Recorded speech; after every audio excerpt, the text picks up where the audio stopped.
Fala galera, paz e Pentecostes, você está no canal Jovens de Fogo, no curso de formação bíblico Boa Semente. Hoje nós vamos fazer uma breve síntese, um comentário da carta de Tiago, que entra no bloco das cartas católicas, aquelas que foram escritas de maneira universal, não para um destinatário específico, mas para as igrejas primitivas no tempo bíblico.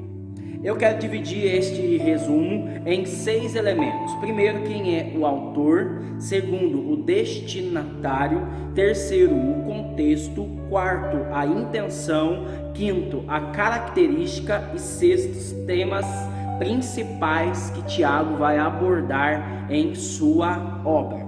Primeiro, nós vamos ver quem é o autor. E eu quero que você tome Tiago, no capítulo 1, no versículo 1.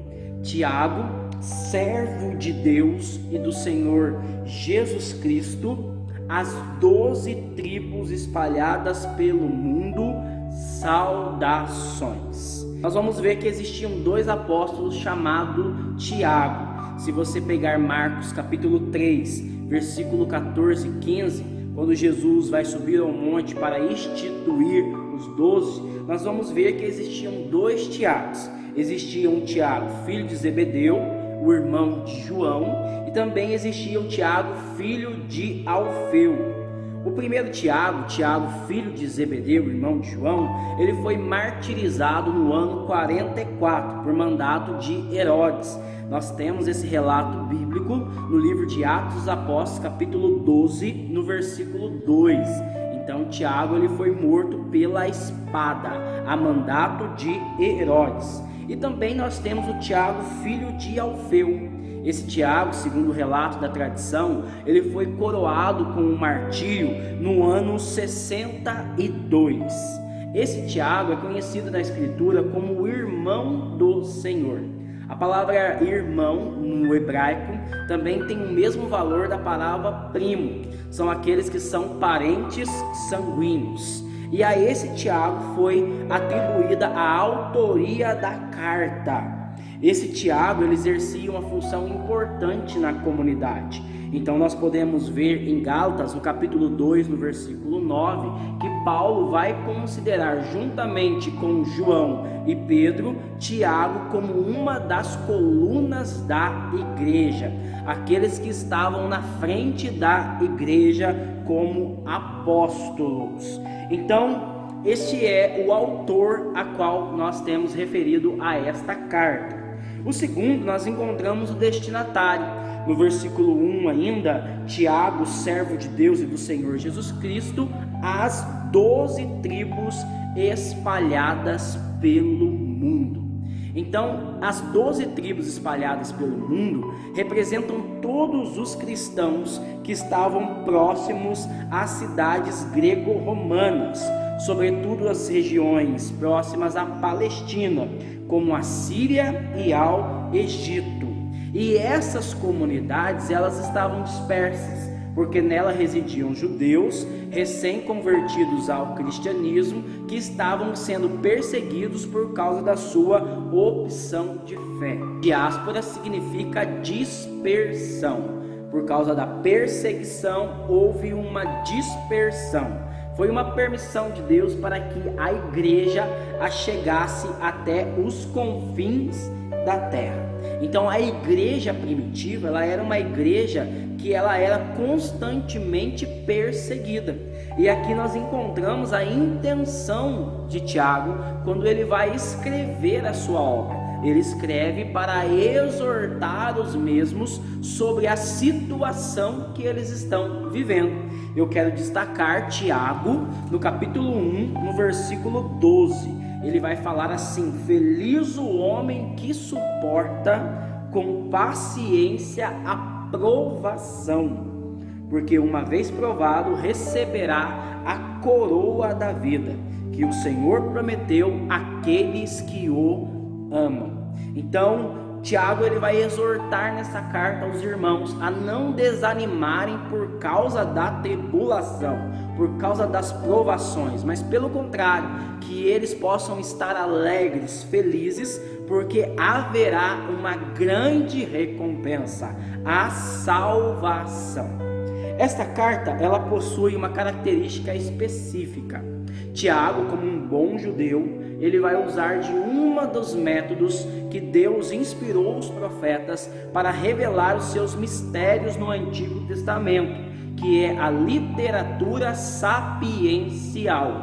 Então nós vimos aí nos vídeos anteriores que existe um bloco no Antigo Testamento chamado de livros sapienciais. São os livros que revelam a sabedoria do povo de Israel, que vai usar de parábolas, alegorias e de tantos os meios para revelar os mistérios de Deus. Tiago também vai usar dessa literatura para tirar lições de moral e prática para a comunidade.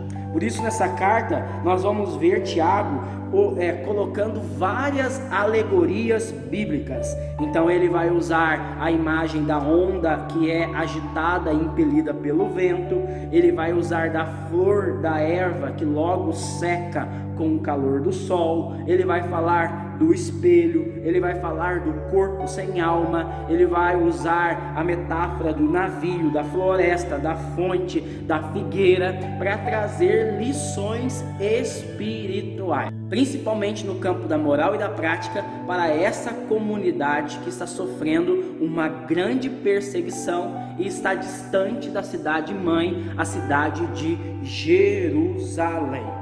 Nesta carta você vai ver uma grande semelhança com o Sermão da Montanha.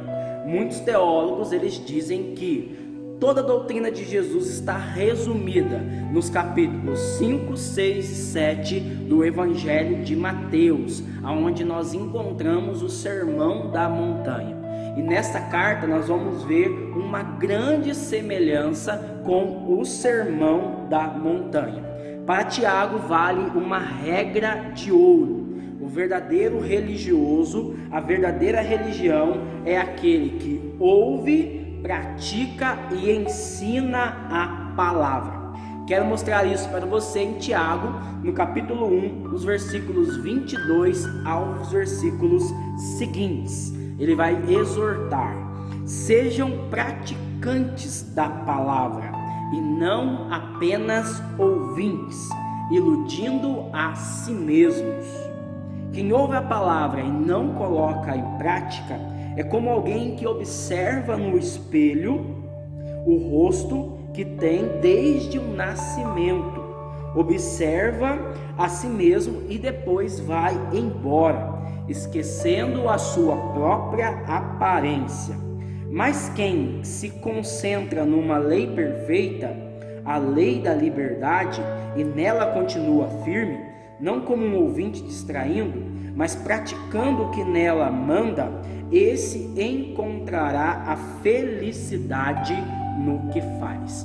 Você pode comparar esse texto bíblico com o Sermão da Montanha, quando Jesus usa uma literatura sapiencial para falar da casa construída sobre a rocha.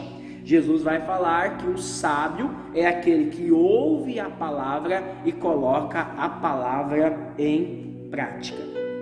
E para concluir, esta carta ela tem dois temas principais. O primeiro tema principal que Tiago vai abordar é o amor ao próximo, sobretudo aos pobres.